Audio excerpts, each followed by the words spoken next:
যে হচ্ছে cyber security specialist এবং যে ক্যারেক্টারটা অ্যাকচুয়ালি খুবই বোল্ড, যে ক্যারেক্টারটা পুরো ছবি জুড়ে থাকবে যে দেশের একটা সিরিয়াস একটা মোমেন্ট যেই মেয়েটার হাত দিয়েই আসলে সমাধান হয় এবং যে এটার পেছনে নানান রকম ডিসিশন নেয় এবং সেখানে কি কি স্ট্রাগল হয়, এই পুরো বিষয়টা অ্যাকচুয়ালি অন্তর্জালের ছবির মধ্যে দেখানো হবে। সিনেমা নিয়ে প্রত্যাশা অনেক বেশি, কারণ ছবিটা যতটুকু আমি দেখেছি অসম্ভব ভালো এবং আমাদের বাংলাদেশে এত উন্নত মানের ছবি এর আগে কখনো হয়নি, বিশেষ করে আইটি হ্যাকিং এই রিলেটেড কোনো ছবি এর আগে কখনো হয়নি, এটাই প্রথমবার। সো অবশ্যই দর্শক একদম নতুনত্ব একটা জিনিস দেখতে পারবে, কারণ এখন পর্যন্ত আমার মনে হয় সো এটা দর্শকদের জন্য অনেক নতুন একটা টপিক এবং গল্প।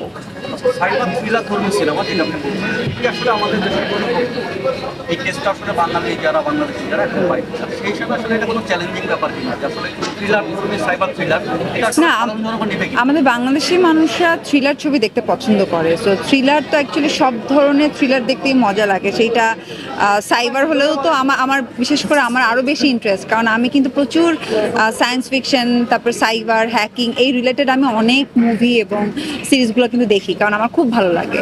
তো আমার মনে হয় বাংলাদেশের দর্শকদেরও ভালো লাগবে, আর বাংলাদেশের দর্শকরা সবসময় নতুনত্ব কিছু দেখতে চায়, গল্পে নতুনত্ব দেখতে চায়, যে টপিকটা নিয়ে ছবি হবে সেটাও নতুনত্ব দেখতে চায়।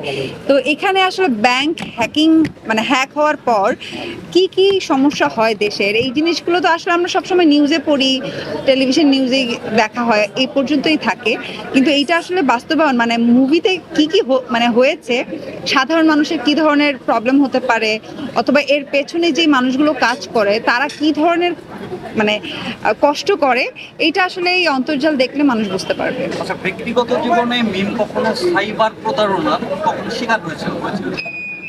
মাঝে মধ্যেই তো আসলে আমাদের ফেসবুক হ্যাকিং এর জন্য অনেকে ট্রাই করে, তো এই ধরনের তো অ্যাকচুয়ালি হয়, অথবা সাইবার বুলিং যেটাই বলি না কেন, এই ধরনের তো প্রতিনিয়তই আমাদের বিশেষ করে আমাদের মেয়েরা এরকম অনেক ধরনের প্রবলেমে পড়ছে।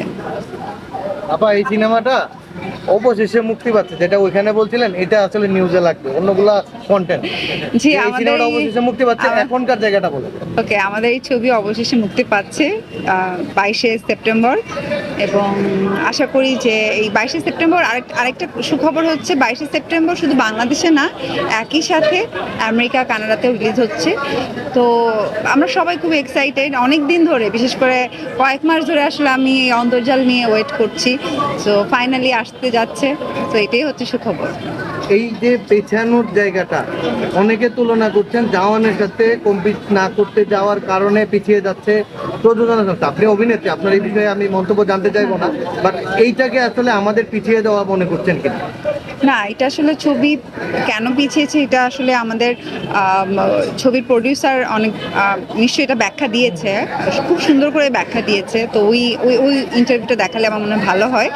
কিন্তু একটা প্রজেক্টের পেছনে সবাই কষ্ট করে, তো পেছনের পেছনে নিশ্চয়ই অনেক রিজন থাকে এবং সেটা আমাদের ফিল্মের জন্য ভালো, আমাদের ইন্ডাস্ট্রির জন্য ভালো অবশ্যই, তো সেই বিবেচনা করেই আসলে হয়তো পেছনে হয়েছে।